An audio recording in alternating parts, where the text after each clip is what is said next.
छोटा परिवार है, बंटी की 2 बहनें और माँ है। पिताजी थे नहीं, ससुराल में राज करूंगी। कुछ दिन बहुत अच्छे बीते, मगर एक दिन पता चला कि बंटी की नौकरी छूट गई। सारे सपने हवा हो गए। अब हम क्या करें बंटी, कहाँ से खर्चा चलेगा? अभी तुम्हारी 2 जवान बहनें भी कुंवारी है, उनकी भी शादी करनी पड़ेगी। कैसे होगा सब? क्या करूं टुनटुनी, कंपनी घाटे में चल रही थी इसलिए बंद हो गई, पर तुम चिंता मत करो, सब ठीक हो जाएगा। 2 साल बीत गए, मगर बंटी को कहीं काम नहीं मिला। जो जमा पूंजी थी उससे एक बहन की शादी कर दी। कुछ दिनों बाद टुनटुनी को एक बेटी हुई। टुनटुनी की चिंता और ज्यादा बढ़ने लगी। बंटी, अब हमारी बेटी हो गई है, अपनी इच्छाएं तो मैं मार भी लूं, पर बच्चे की जरूरतें वो तो पूरी करनी ही पड़ेगी ना। जानता हूँ, कोशिश कर तो रहा हूँ। और 1 साल बाद टुनटुनी ने एक और बेटी को जन्म दिया। बंटी की माँ बोली, बंटी, तेरी एक बहन की शादी तो हो गई, मगर बेटा अभी दूसरी भी है, उसका क्या होगा? माँ, ये घोंसला बेच देते हैं, कुछ दिन किराए पर रह लेंगे। मैं क्या करूँ, दिन रात कोशिश में लगा रहता हूँ, पर कहीं काम मिल ही नहीं रहा। बंटी, बहनों के लिए आप मकान बेच रहे हो, हमारी भी 2 बेटियां हो गई है, उनके लिए क्या बेचोगे? टुनटुनी, मैं पढ़ा लिखा हूँ, तुम क्या सोचती हो कि मैं अब ठेला लगाऊंगा? ये मुझसे नहीं होगा। टुनटुनी रोने लगी और बोली, तो क्या मैं अपने बच्चों के लिए 10 रुपए के अनाज के लिए भी तरसती रहूं? दोनों बच्चियां दाने के लिए रोती रहती है, क्या पानी से उनका पेट भरती रहूं? जब तक कोई नौकरी नहीं मिलती तब तक तो कुछ कर ही सकते हो, या मुझे ही काम करना पड़ेगा? नहीं, हमारे घर की बहू बेटी बाहर काम नहीं करती। टुनटुनी बहुत दुखी रहने लगी। कुछ समय बाद घर बेचकर दूसरी बहन की शादी भी हो गई। अब तो रोज ही बंटी और टुनटुनी के बीच में लड़ाई रहने लगी। एक दिन बेरोजगारी से तंग आकर बंटी ने आत्महत्या कर ली। टुनटुनी के सारे सपने टूट गए।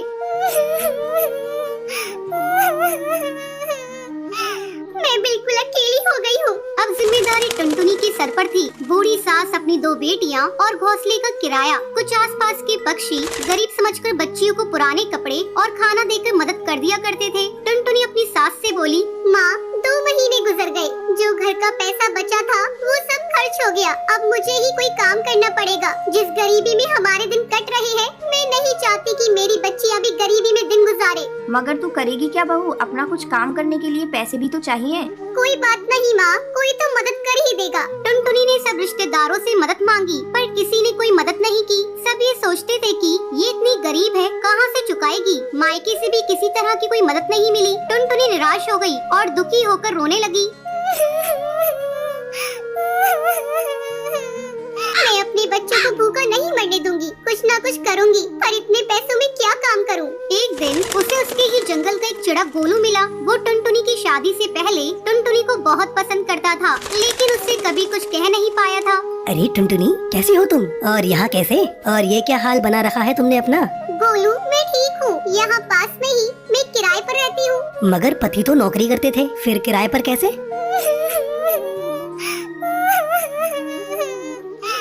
मेरे पति नहीं है, नौकरी छूट गई, घर बिक गया। बहुत गरीबी में दिन गुजार रही हूँ, कोई काम भी नहीं कर पा रही हूँ। मेरे पास केवल 1000 रुपए है, उसमें मुझे घर का खर्चा भी चलाना है और किराया भी देना है। मेरी सास बुजुर्ग है और मेरी 2 बेटियाँ भी है, कोई सहारा नहीं है, सबने साथ छोड़ दिया। कैसे कर पाऊंगी इतने कम पैसों में कोई काम? इतनी चिंता मत करो टुनटुनी, तुम चलो मेरे साथ। गोलू उसे चूड़ियों की थोक रेट वाली दुकान पर ले गया। ये मेरी ही दुकान है टुनटुनी, फ्री में देकर तुम्हारे आत्मसम्मान को ठेस नहीं पहुंचाना चाहता, इसलिए ये 1000 रुपए की चूड़ियाँ दे रहा हूँ। बाजार में इनकी कीमत बहुत ज्यादा है, पर मैं तुम्हें ये आधे रेट में दे रहा हूँ, लेकिन तुम इन्हें 20 रुपए दर्जन बेचना। ये बहुत सुंदर चूड़ियाँ हैं, पहले कम बेचना और जैसे ही मुनाफा दिखाई दे 30 रुपए दर्जन बेचना। टुनटुनी बहुत खुश हुई। उसकी सारी परेशानी का हल जो उसे मिल गया था, वो चूड़ियाँ बेचने लगी। चूड़ी ले लो, चूड़ी रंग बिरंगी चूड़ी ले लो, सुहागों वाली चूड़ी ले लो।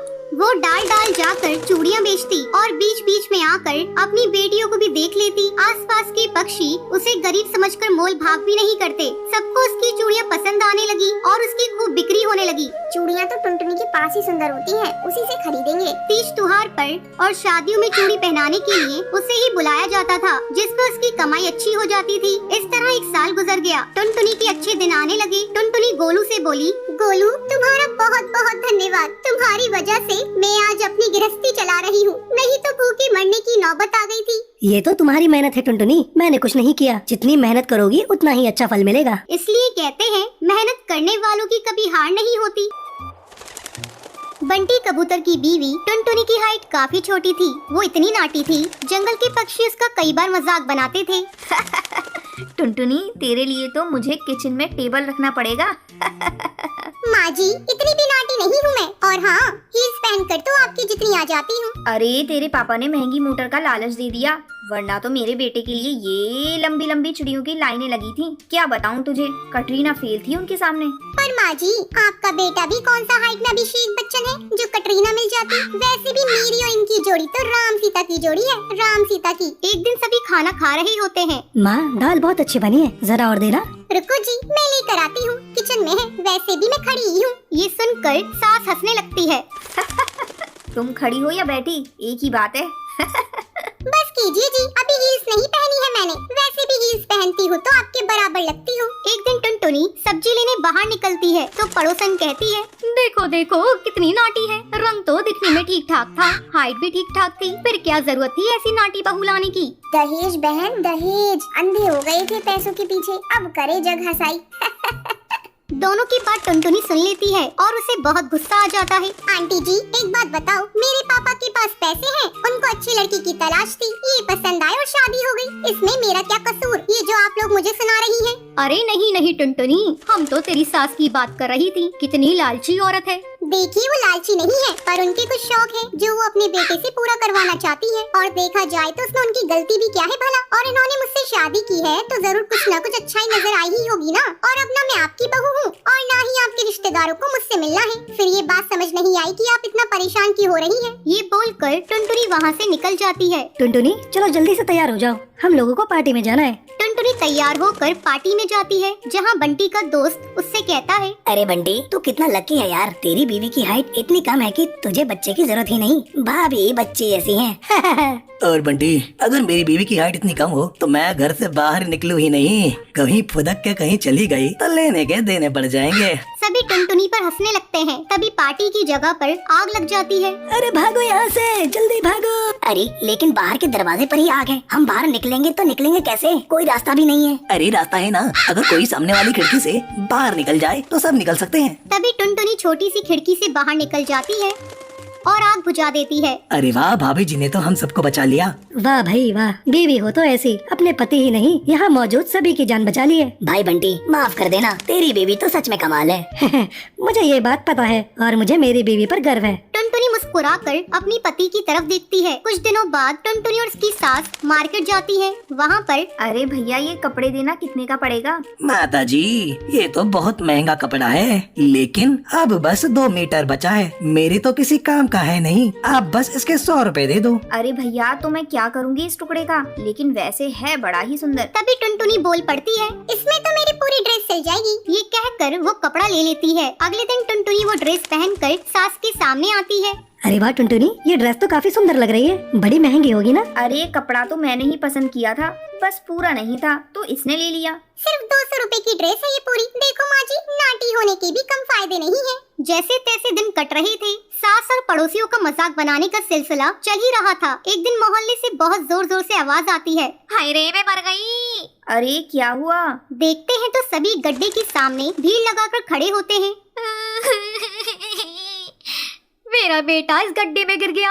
पड़ोसन जोर जोर से रोने लगती है। तभी वहाँ टुनटुनी आ जाती है। रोइए मत, मैं प्रिंस को लेकर आती हूँ। ये बोलकर नाटी सी पतली सी टुनटुनी चिड़िया गड्ढे में घुसकर बच्चे को बाहर ले आती है। तब क्या था, एक बार फिर टुनटुनी के लिए पूरा मोहल्ला तालियां बजाता है। मुझे माफ कर दो टुनटुनी, मैंने तुम्हारी हाइट का कितना मजाक बनाया था। कोई बात नहीं मासी, प्रिंस ठीक है, ये बहुत है। अब वो दिन आता है जब सास टुनटुनी की तारीफ करती है। वाह बहू वाह, तेरी तारीफें सुन सुनकर तो मैं बहुत खुश हो गई। आज तो तूने ये साबित कर दिया, समाज में परिंदे रंग रूप लंबाई ऊंचाई से नहीं बल्कि साहस और हौसले से काबिल कहलाता है। मुझे माफ कर देना बेटी।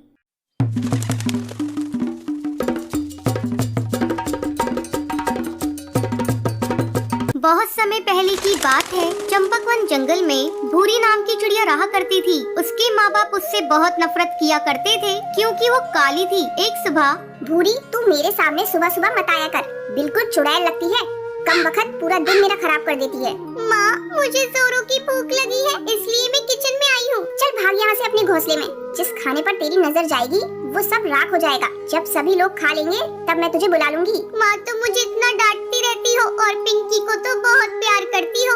खबरदार, जो तूने पिंकी से अपनी बराबरी की तो उसका रंग देख गुलाब जैसा गुलाबी है और तू तो बिल्कुल कोयले जैसी काली है। तुझे देखते ही मुझे उल्टियाँ आने लगती हैं। अपनी माँ की कड़वी बातें सुनकर भूरी रोती रोती अपने घोंसले में चली जाती है। जब सभी परिवार के पक्षी खाना खा लेते हैं तब उसकी माँ उसे बुलाती है। अरे करमजली आकर खा ले और उसके बाद सारे बर्तन धो देना। ठीक है माँ। जब भूरी खाना खाने आती है, ये क्या माँ, ये तो सूखी रोटी है, इसके साथ तो सब्जी भी नहीं है। यही बचा है खाने को, तुझे खाना है तो खा, नहीं तो भूखी मर। किसी तरह भूरी सूखी रोटी खाती है। एक दिन भूरी के पिता जंगल में काम पर जा रहे होते हैं। तब भूरी आकर अपने पिता से कहती है, पापा मेरी सैंडल टूट गई है, मेरे लिए नई सैंडल ला दो ना। अरे भाग्यवान, कहाँ हो तुम? जल्दी हटाओ इस काली लड़की को मेरे आंखों के सामने से। सुबह सुबह इसका चेहरा देख लिया, अब पता नहीं मेरा आज का दिन कैसा गुजरेगा। अरे करमजली, तुझे कितनी बार कहा सुबह सुबह अपने घोंसले से मत निकला कर, लेकिन तू है कि मानती ही नहीं। मैं इतनी बुरी हूँ तो मैं ये घर छोड़कर चली जा रही हूँ। हाँ हाँ चली जा, तेरे चले जाने से यहाँ किसी को फर्क नहीं पड़ेगा, कम से कम तुझसे पीछा तो छूट जाएगा। माँ मैं भी तुम्हारी बेटी हूँ, तुम इस तरह मेरे साथ क्यों बर्ताव कर रही हो? देखना एक दिन तुम्हें इसी बेटी पर गर्व होगा। इतना कहकर भूरी घर छोड़कर चली जाती है। भूरी भटकती भटकती पास के एक जंगल में पहुंचती है। धूप के कारण उसके नंगे पैर में छाले पड़ जाते हैं। मेरे मम्मी पापा मुझसे बिल्कुल भी प्यार नहीं करते, अच्छा होता मैं मर ही जाती। अब मैं कभी भी अपने घर नहीं जाऊंगी। तभी उसी जंगल से एक जादूगरनी गुजरती है। जब वो भूरी को जंगल में अकेली देखती है तो वो उससे पूछती है, बेटी तुम इस घने जंगल में बैठी क्यों रो रही हो? मुझे बताओ तुम्हें क्या तकलीफ है, शायद मैं तुम्हारी मदद कर सकूं।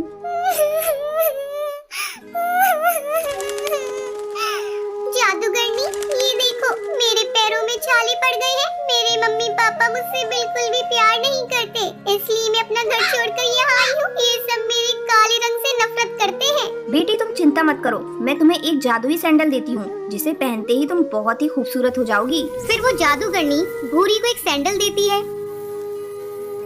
बेटी ये सैंडल इसे पहन लो और अपने घर वापस चली जाओ। जैसे ही भूरी सैंडल को पहनती है वो खूबसूरत हो जाती है। फिर वो अपने घर आती है। घर आने के बाद, अरे तुम कौन हो, किससे मिलना है तुम्हें? माँ तुमने मुझे पहचाना नहीं, मैं भूरी हूँ। तू झूठ बोल रही है, तू तो भूरी हो ही नहीं सकती, भूरी तो बहुत काली है। माँ ये देखो मेरी जादुई सैंडल मुझे एक जादूगरनी ने दी है, इसे पहनकर मैं सुंदर हो गई। फिर भूरी खुशी खुशी